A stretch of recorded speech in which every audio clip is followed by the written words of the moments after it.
Hotep, everybody. This is Michael Imhotep, founder of the African History Network and host of the African History Network show. It is Sunday, June 23rd, 2024, and we are live.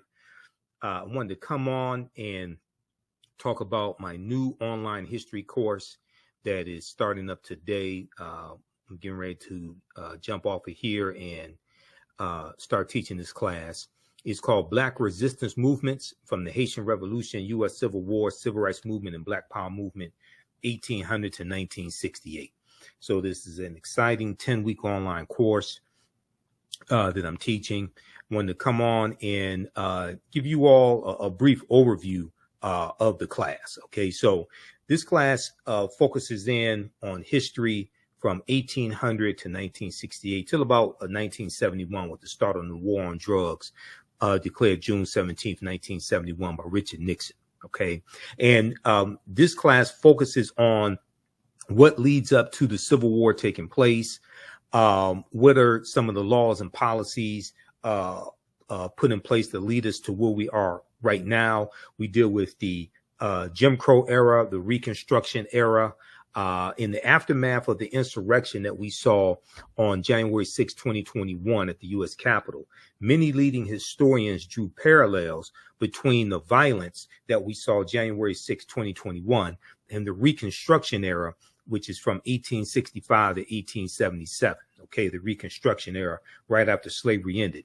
The period of political revolution directly following the American Civil War. This was the Reconstruction era, and is going to be partly because of political violence that brings about an end to the Reconstruction era. And we also know that we have the Compromise of 1877 as well, where Rutherford B. Hayes is declared president, the Republican, and he agrees to the Democrats' demands to remove the Union troops out of the South. Okay. Now, this 10-week online history course will analyze U.S. history primarily from the African-American perspective, beginning in the period 1800 to 1865. But one of the things that we're going to highlight in this class is Black resistance and how we fought back to white supremacy and racism. Okay. This course looks at different ways African Americans fought back against racism between 1800 to 1968. Your understanding of politics is directly related to your understanding of history. Your understanding of politics is directly related to your understanding of history. We'll analyze U.S. history primarily from the African American perspective, beginning with the Haitian Revolution, which is 1791 to 1804, and the Louisiana Purchase of 1803, because the Louisiana Purchase of 1803 and the Haitian Revolution, those two events are related. And we know that the Louisiana Purchase is going to double the size of the U.S. at the time. And the U.S. is going to get 828,000 square miles of land from France. And one of the reasons why France sold this land is because France and Napoleon and were getting their behinds kicked by the Haitians in their colony of Saint Dominique that those Africans are going to call Haiti.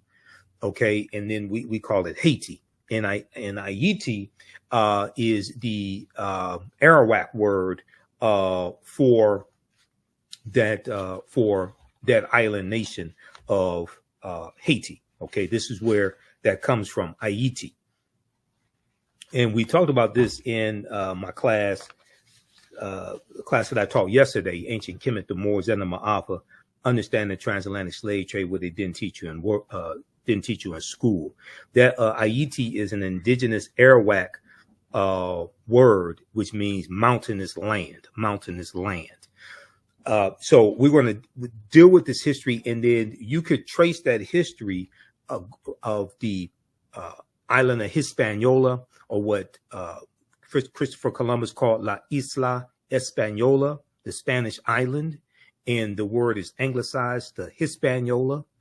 And the island of Hispaniola is where you have the Dominican Republic and the Spanish colony of Santo Domingo, which the French take over that Spanish colony of Santo Domingo in 1697 and call it Saint Dominique, and that's where Haiti is today. Okay, so when we look at this history, even though we're looking at history from 1800 to 1968, we can trace this history back to the Moors going into the Iberian Peninsula, today known as Spain and Portugal, in 711 AD, and what happens after that. Because we know it's August 3rd, 1492, that Columbus set sail on the Nina, the Pinta, and the Santa Maria, and he's financed by Spain and King Ferdinand and Queen Isabella. We know on August 2nd, 1492, Spain expels the Sephardim, the Sephardic Jews, and we know on January 2nd, 1492, during the Spanish-Grenadian Wars, the Moors lose control of their last stronghold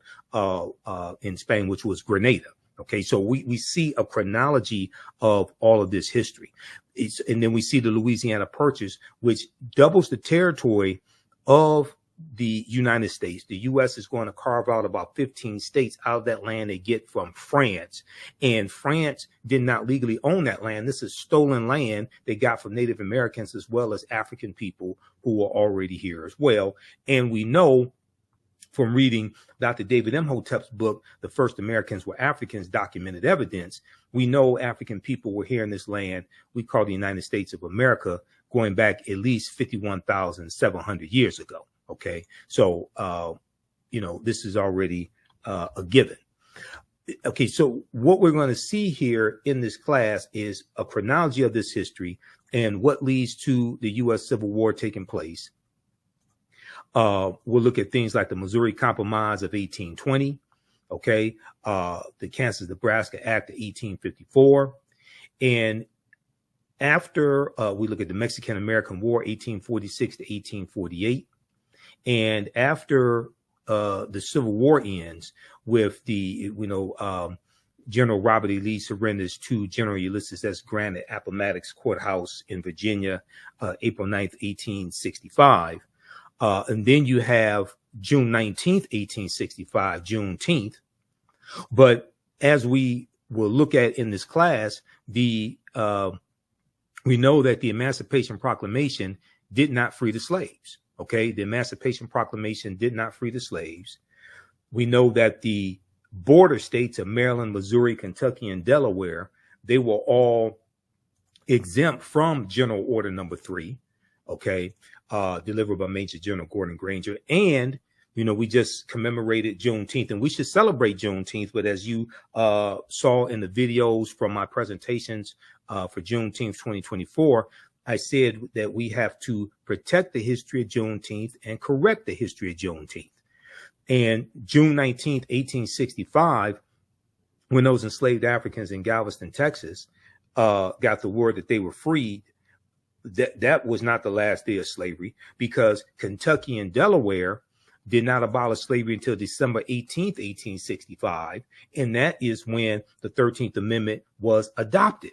We know that when Georgia ratifies the 13th Amendment, December 6, 1865, Georgia becomes the 27th state to ratify the 13th Amendment, and it becomes law, and it's adopted December 18th. So Kentucky and Delaware did not abolish slavery until 6 months after Juneteenth. So how could Juneteenth be the last day of slavery?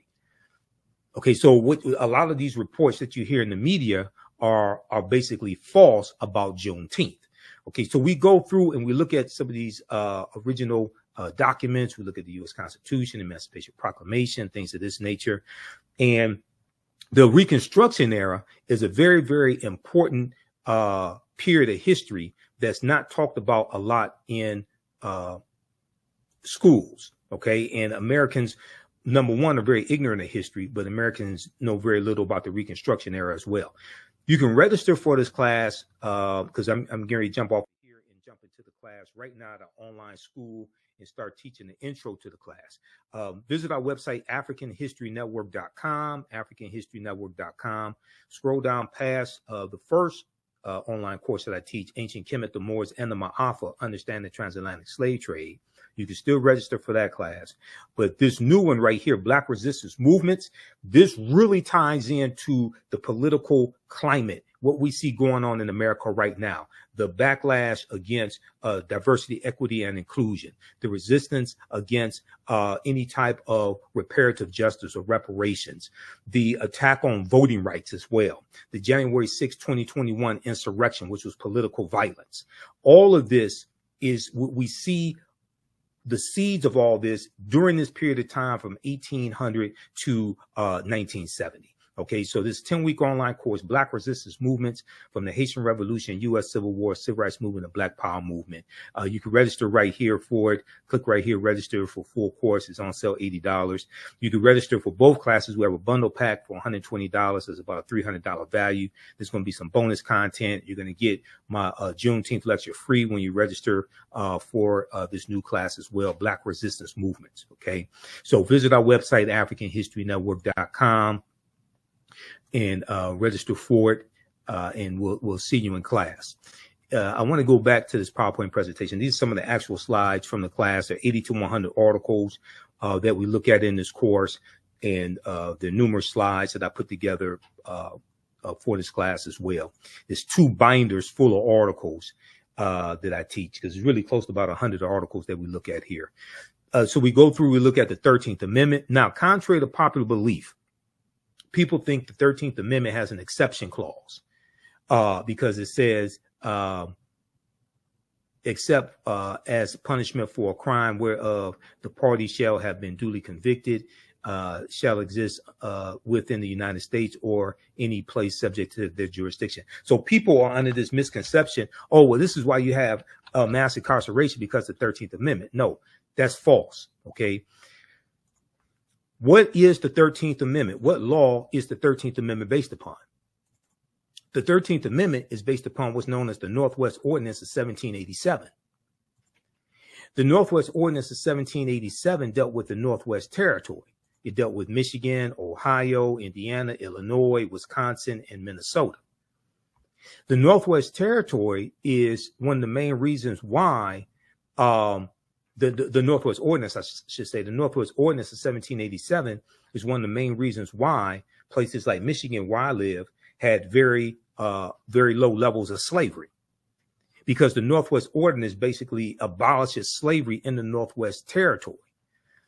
And when I did my presentation for the Detroit Reparations Task Force on March 2nd, 2024, some of you all have seen the video of that lecture because I've been rebroadcasting it on my social media platforms. I talk about the Northwest Ordinance there, officially titled An Ordinance for the Government of the Territory of the United States, northwest of the River Ohio. The Northwest Ordinance was adopted on July 13, 1787 by the Confederation Congress.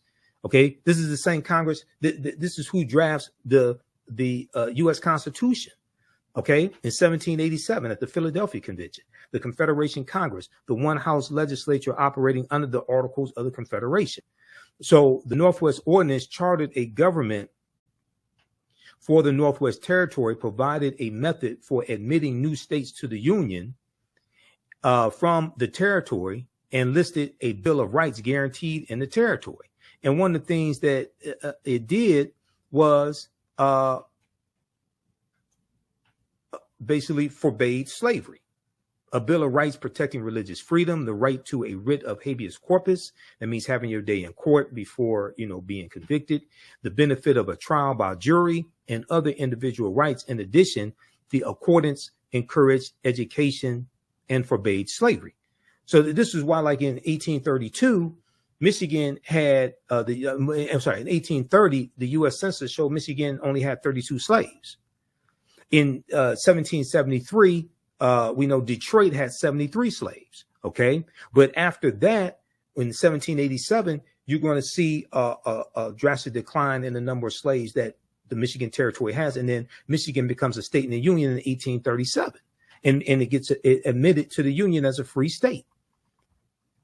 So this is why I said that the people that, even though slavery did exist in Michigan, there was very low levels of it. And also many of the numbers that you see talking about the number of slaves in Michigan, that also included Native American slaves.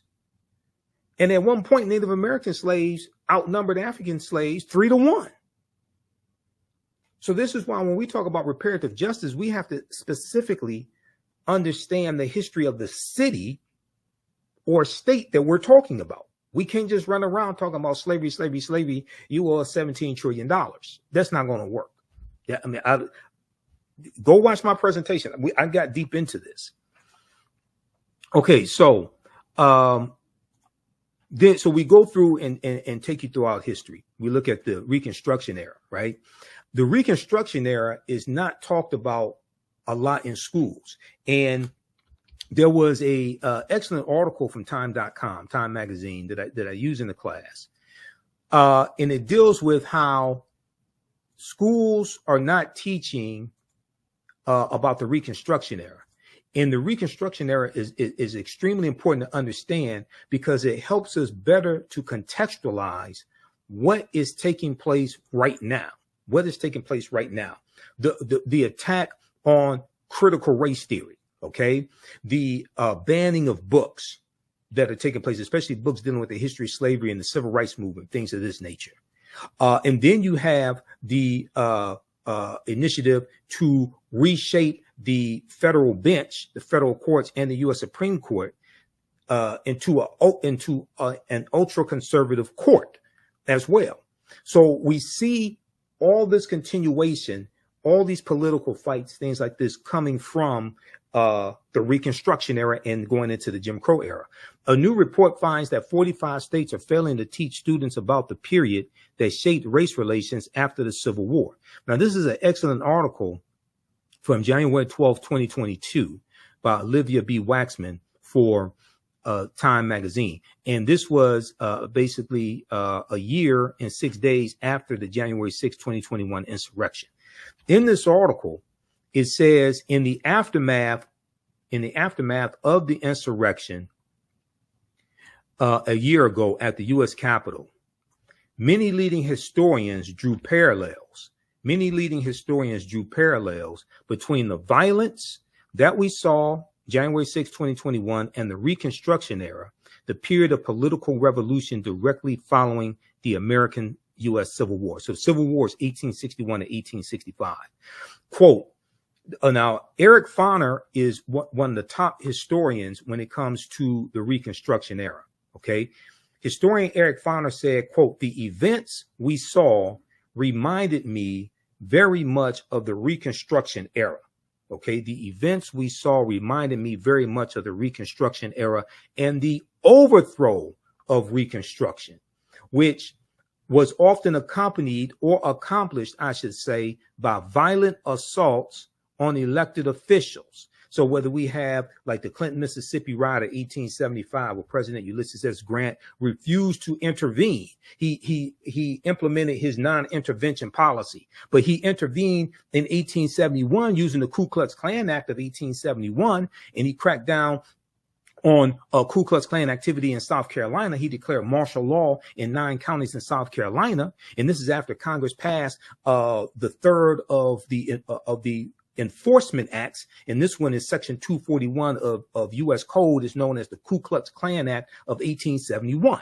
Okay, now Eric Foner is the author of the book Reconstruction, America's Unfinished Revolution, 1863 to 1877. He said this in an interview with the New Yorker magazine published a week after the January 6, 2021 insurrection. Now, scholars say studying the aftermath of the U.S. Civil War can help put into context many of the most seminal events in the U.S. in recent years, from the brutal murder of George Floyd, May 25th, 2020, okay, in Minneapolis, Minnesota, by Derek Chauvin, to the voter suppression laws enacted after African-American voters played a big role in helping Joe Biden and Kamala Harris be elected president and vice president in 2020. But despite the timeliness of the era in today's climate, many students in American schools will not get a full education on Reconstruction until they get to college.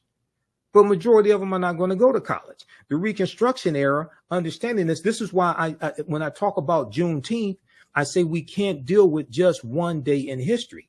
Juneteenth leads you to the Reconstruction era, 1865 to 1877. It leads you to the Civil Rights Act of 1866, which allows African Americans to enter into legal contracts and negotiate wages. And it's the Civil Rights Act of 1866 that's being used against us now in these anti-diversity, equity, and inclusion lawsuits that white conservative Ed Bloom is filing. He filed it against the Fearless Fund, the African American women who give out grants to businesses of women of color. And Ed Bloom is saying that they're discriminating against white business owners. It played a part also when we deal with the affirmative action being overturned in college admissions. That was Ed Bloom, conservative activist Ed Bloom, who filed that lawsuit once again. So one of these Reconstruction laws and the 1866 Civil Rights Act, that was the foundation of the 14th Amendment of 1868. Now you have these white supremacists using these laws against us that were created for us. And this is why we have to understand this history and understand, and your understanding of politics is directly related to your understanding of history. Okay. And this is why I say we have to practice political self-defense. Understanding how these laws and policies impact African Americans, impact our economic condition, how to weaponize our vote, how to fight back against these people, take them out of power, vote them out of office, and understanding how to protect gains that have already been made. If you don't understand history, you don't understand the gains that have been made. The attack on voting rights, Senate Bill 201, okay, coming out of Georgia. That's very similar to the attack on voting rights, African-American voting rights that we saw at the Mississippi State Constitution, the Mississippi State Convention in 1890, okay, shortly after Reconstruction ends.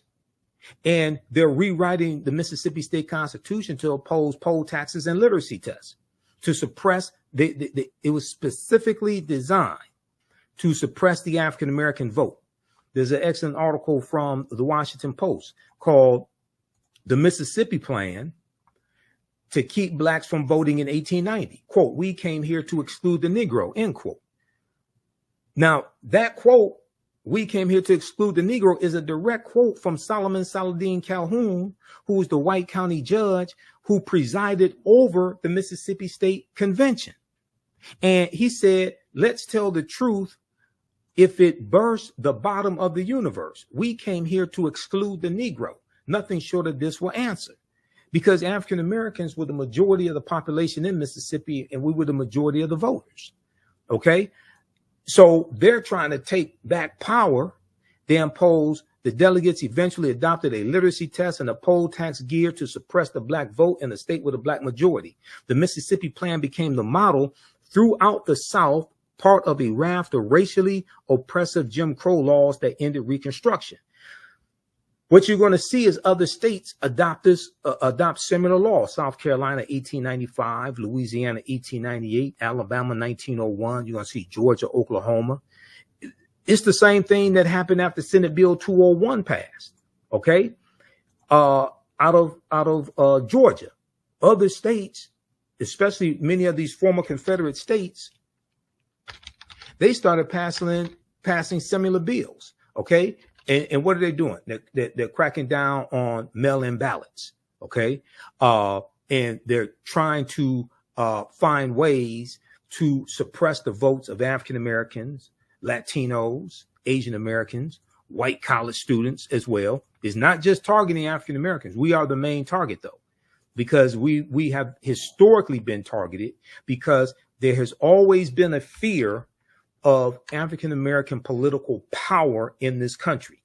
Read the article from motherjones.com. Now, you know I'm a national political commentator. You see me on Roland Martin Unfiltered every Friday. You see me on the African History Network show. I just did Attorney Areva Martin show this week as well, this past week. You know, she's a CNN legal analyst, Areva Martin. So I was on her radio show on 1580 AM KBLA out of Southern California, which is Tavis Smiley's radio station.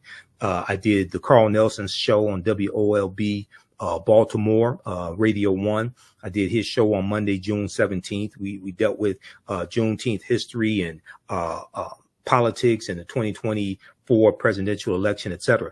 Look at this article right here, May 13th, 2021. Leaked video dark money group brags about writing GOP voter suppression bill across the country. Quote, we did it quickly and we did it quietly, end quote, said the executive director of Heritage Action. Now, this is an excellent article that I use in my classes. This is written by Ari Berman and Nick Sergey.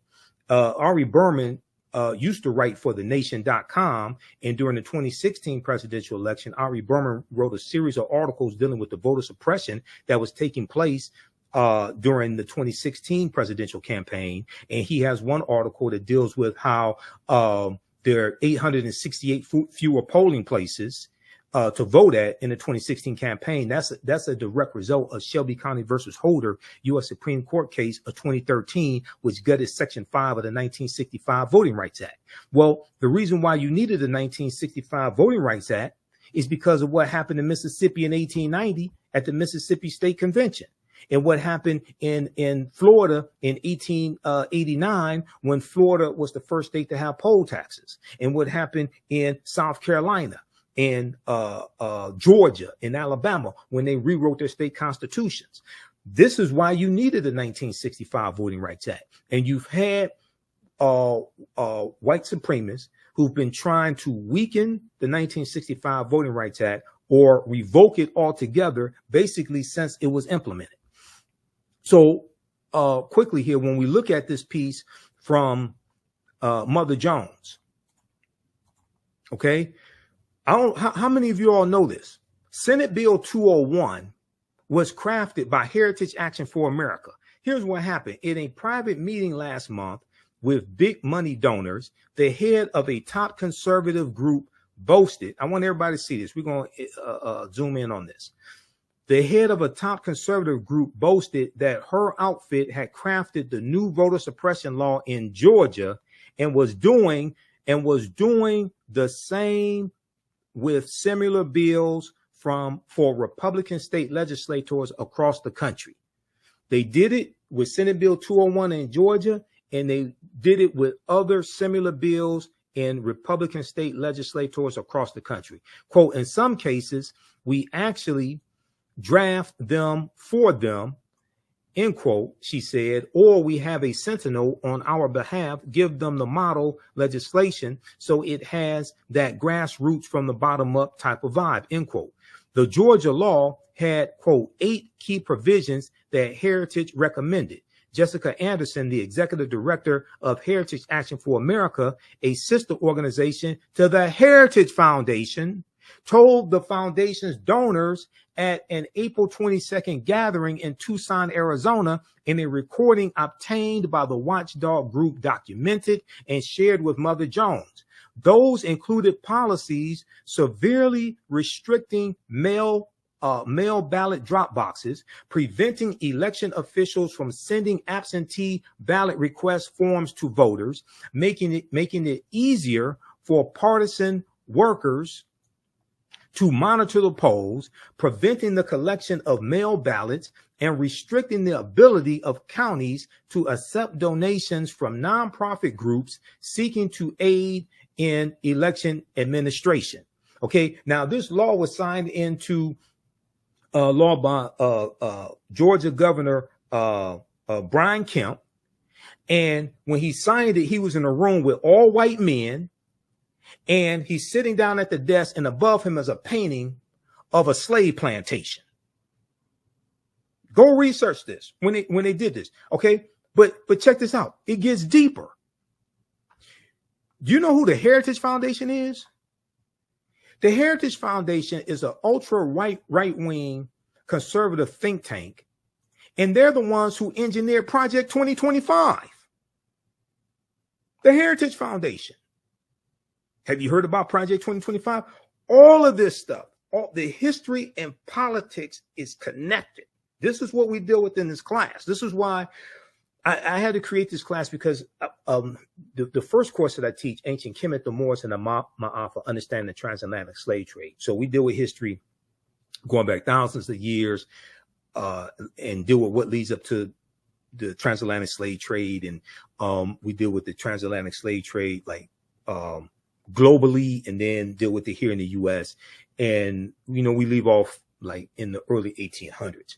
But I realized That crucial period of time from 1800 to 1970 or so, we really have to focus in to understand what happened during that period of time, because that puts us on the direct trajectory to where we are today, especially the collapse of Reconstruction and then going into the Jim Crow era.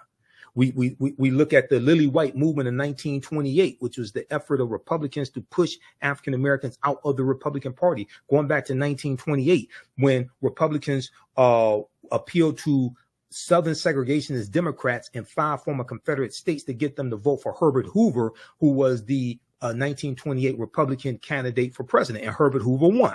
We know Herbert Hoover mishandled the Great Depression and loses to Franklin Roosevelt in the 1932 presidential election. Okay, so we get to see a chronology of all this history. But Project 2025, and I talked about it when I was on Carl Nelson's show. We talked about it on. We've been talking about it on Roland Martin Unfiltered as well. But if you take a look at this, this is a 900 plus plan dealing with ultra right-wing policies that conservatives want to get put in place. And you have about 100 of these right-wing organizations that are signed on to Project 2025. I'm pulling up here an article.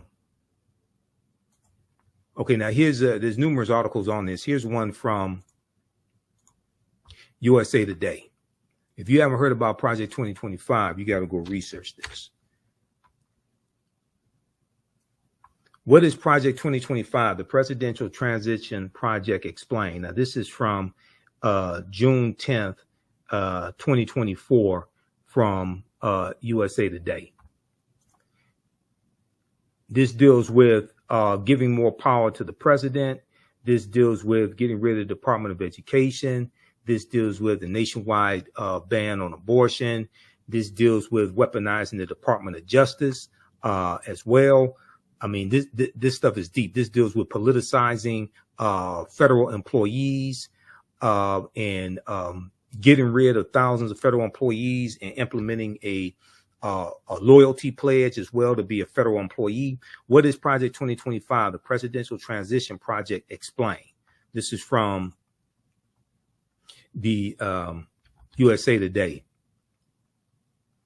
The detailed plan to dismantle and reconstruct the government laid out by conservative groups known as the 2025 Presidential Transition Project has critics up in arms over its apocalyptic and authoritarian nature. The Heritage Foundation, a conservative think tank in Washington, D.C., led an effort to create the more than 900-page mandate for leadership published in April 2023. So this is the type of planning these people are doing. Reimagining the executive branch, and presented a plan to overhaul several government agencies, including the FBI, for the country's next conservative president to follow. Now, the Heritage Foundation did something similar in 1980 with their mandate for leadership. And and that was a book in 1980 that contained 2,000 policies they wanted the Reagan administration to adopt. The Reagan administration adopted 60% of those policies in the first administration of Ronald Reagan. And these were a lot of anti-African-American policies. These policies calling for smaller government, attacking poverty programs, all different types of negative things like this. According to the project's website, the playbook provides a governing agenda and a lineup of people ready to implement it to, quote, rescue the country from the grip of the radical left. Rescue the country from the grip of the radical left. It includes a domestic and foreign policy agenda, a list of personnel, training, and a 180-day playbook. Read the rest of this here, dealing with Project 2025. Okay, there are numerous articles on this, and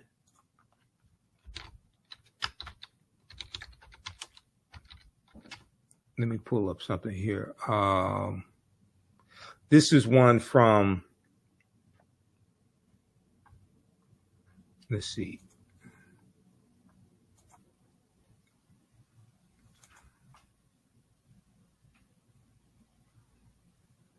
This is one from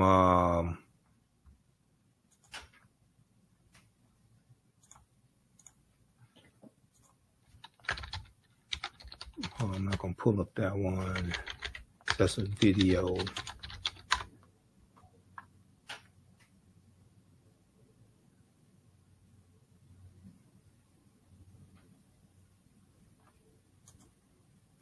This is one from Newsweek.com.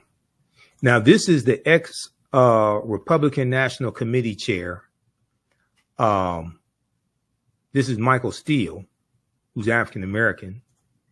And he's confronting, so on the weekend on MSNBC, co-hosted by Michael Steele, they just had the guy who's the head of the Heritage Foundation on the show. They had him on this weekend. It was Saturday. They had him on Saturday, June 22nd. Ex-RNC chair confronts Republican on Project 2025 plan to gut government, 2024. Michael Steele, former chairman of the Republican National Committee, confronted Kevin Roberts, president of the Heritage Foundation, on Saturday over Project 2025, a plan that includes firing up to 50,000 federal government workers. A plan that includes firing up to 50,000 federal government workers. Now, African Americans make up 18.4% of the 370,000 federal employees. So when you talk about firing 50,000 federal government workers, you're talking about firing a lot of African Americans. In August 2023, conservative think tank, the Heritage Foundation, in collaboration with other right-leaning groups, published its Project 2025. According to its official website, the project aims to pave the way for an effective conservative administration by using a policy agenda, personnel, training, and a 180-day playbook should the GOP win the 2024 election, should Donald Trump win. This is what they're saying. Proposals include reintroducing legislation making it easier to fire federal employees, prosecution for distributing abortion pills by mail, and abolishing recently established diversity, equity, and inclusion DEI initiatives at the Department of Defense. However, one of the most significant proposals is a plan to reintroduce Schedule F, a Trump-era executive order rescinded by President Joe Biden. Okay, research Schedule F. The Schedule F employees, rescinded by President Joe Biden, that would see tens of thousands of federal workers reclassified, making them easier to fire. Once again, African Americans are 18.4% of federal employees. While the Trump campaign has previously said outside groups do not speak for the former president, Project 2025's 1,000-page proposal was drafted with input from a long list of former Trump administration officials who are poised to fill top ranks of a potential new administration, according to the Associated Press. Newsweek has reached out to Trump's campaign via email for comment.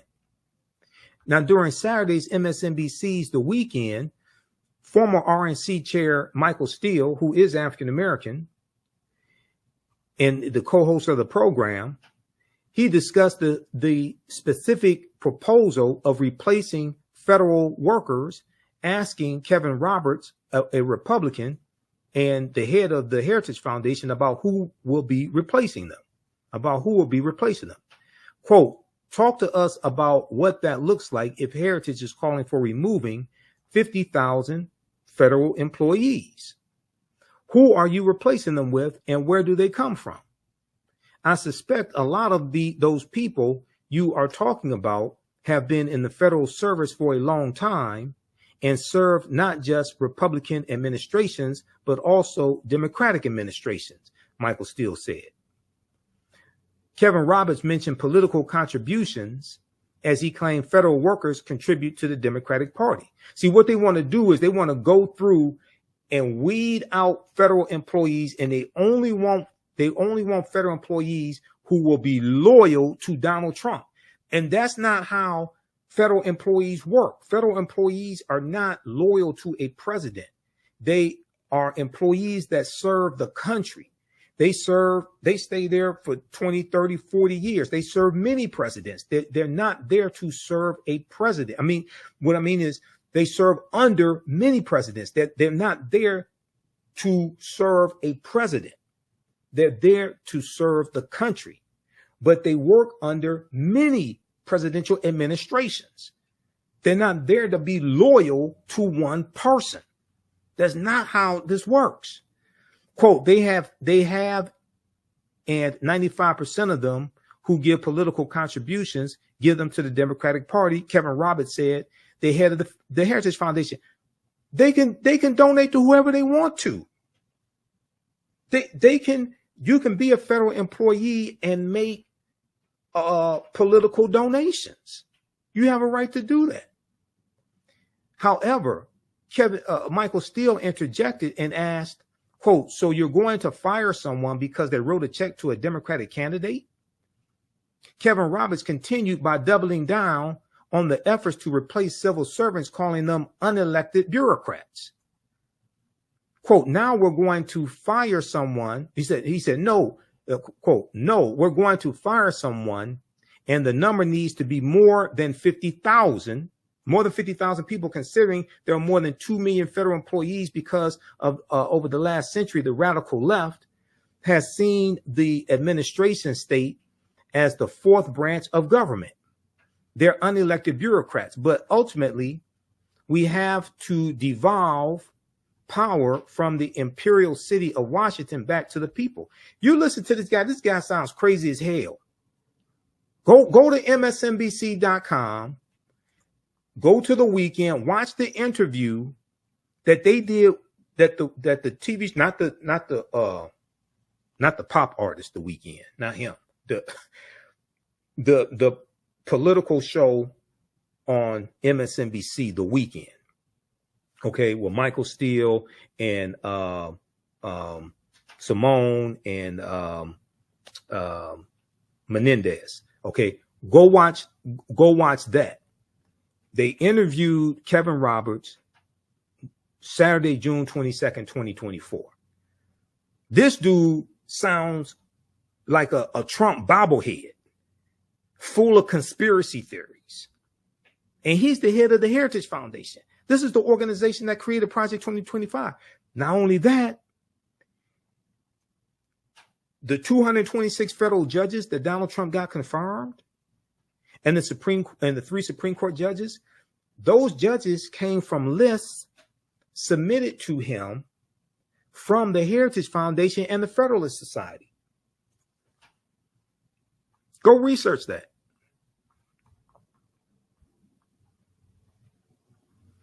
Okay, read the rest of this article here. This is how deep this is. Your understanding of politics is directly related to your understanding of history, because they both intersect. And when we study history from 1800 through 1970, and we're going to end in 1971 with Richard Nixon declaring his war on drugs after he ran for president in 1968 and won in 1968, and he won on the platform of law and order, which basically means lock up black people, protect white people. And he ran on a backlash to the civil rights movement, the Black Power movement, the rebellions taking place across the country, attacking the anti-poverty programs that the Great Society programs from President Johnson. He attacked a lot of those programs as well. Okay.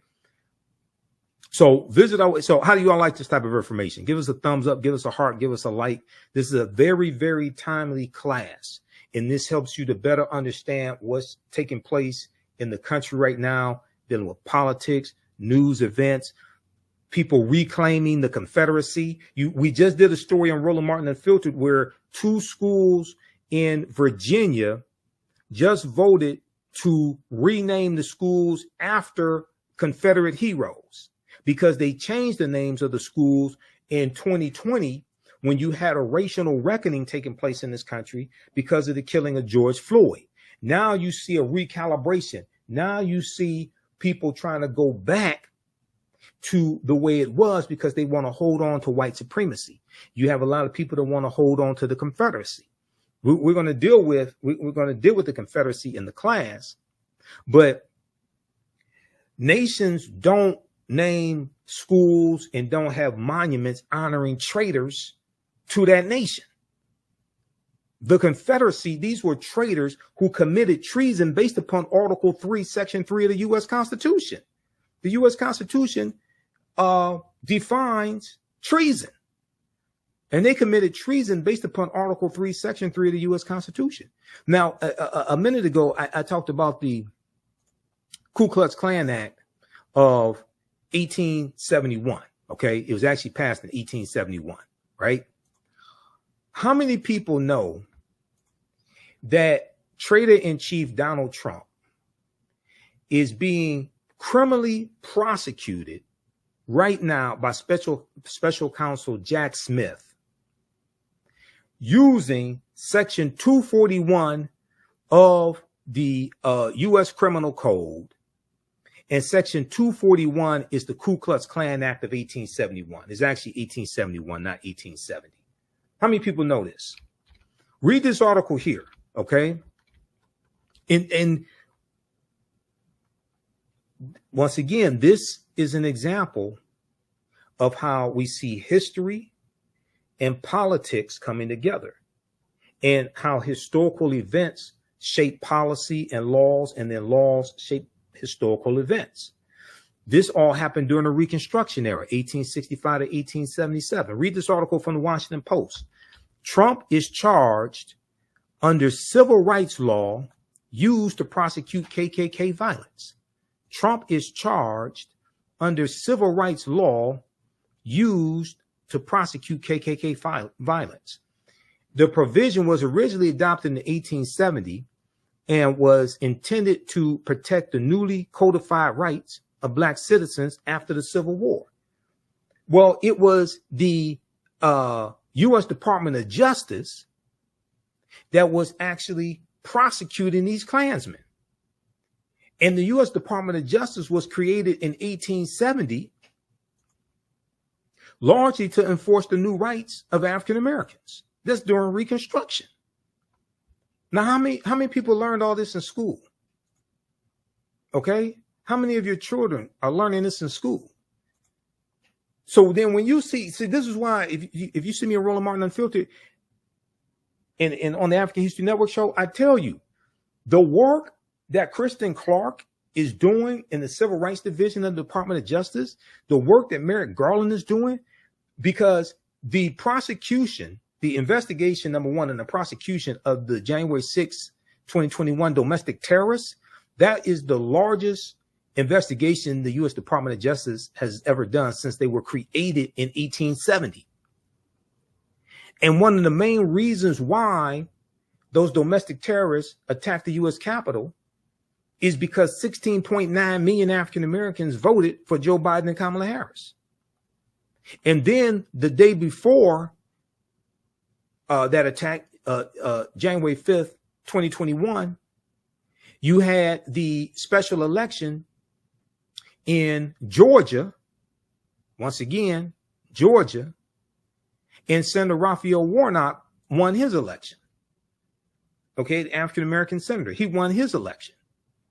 And John Ossoff, the Jewish candidate, Democrat, he won his election, which gave Democrats a slim majority in the Senate.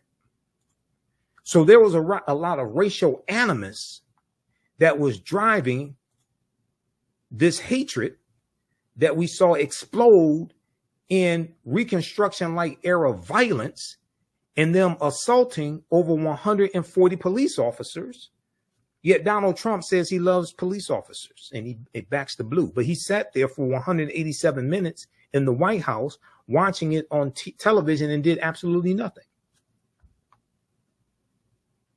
He backed the blue until the coup. That's what happened. He backed the blue until the coup. All right, so visit our website. How do you all like this type of information?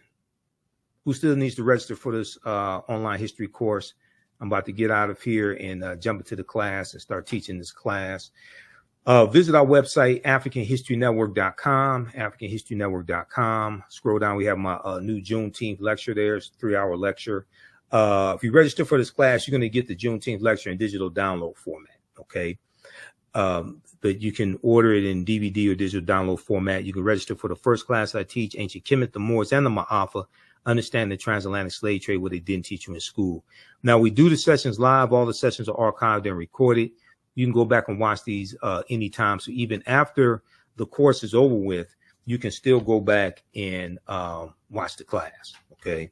A year from now, 2 years from now, you'll still have full access and you can watch the class. This content is PG-13, so you can use this with your children. Okay, so it's not overly graphic. I don't do a lot of cursing or anything like that. And it's very visual. So there's articles that we reference, books that we reference. I show you usually the book references on the screen, so you don't have to buy any of the books if you don't want to. But register here. We're going to do a class introduction right now. I teach this at my online school, so you can register for this course. Click right here, register for full course at AfricanHistoryNetwork.com. We just posted a link here in the thread of the broadcast. You can also support the African History Network, $ the AHN show through Cash App and through PayPal, paypal.me/the AHN show. That helps us keep doing the research, stay on the air, keep broadcasting, pay some of the bills. This is our official Cash App account, $ the AHN show, SHOW. When you go to it, it'll say Michael. There's some like 5 or 6 fake African History Network Cash App accounts out there that I have identified, like these right here. Oh, and you can click on a Cash App link right here. Here's our QR code. Okay. And then here's our link for PayPal as well. This helps us keep doing the research, stay on the air, keep broadcasting, pay some of the bills, finance our Sunday night show, the African History Network show. I usually do that Sundays, 9 p.m. to 11 p.m. Eastern Standard Time on our social media platforms as well. All right, we have to get out of here. Hopefully you learned a lot today. You can email me through the website if you have any questions, AfricanHistoryNetwork.com. We'll see you in class. Remember, right now is correct wrong behavior. What you do for yourself, what you do to yourself, and what you allow other people to do to you and get away with is based upon what you think about yourself. What you think about yourself is based upon what you have been taught about yourself. What you've been taught about yourself is based upon everything you've read, heard, and seen about yourself. So when you control the radius of a man or woman's thoughts, you can control the circumference of his or her actions, because the mind can't do or teach what it doesn't know. And your understanding of politics is directly related to your understanding of history. Okay, so we'll see you in class. Listen to the African History Network show. And Wakanda, right now it's correct wrong behavior. It's not over till we win. Wakanda forever. We'll talk to you next time. Peace.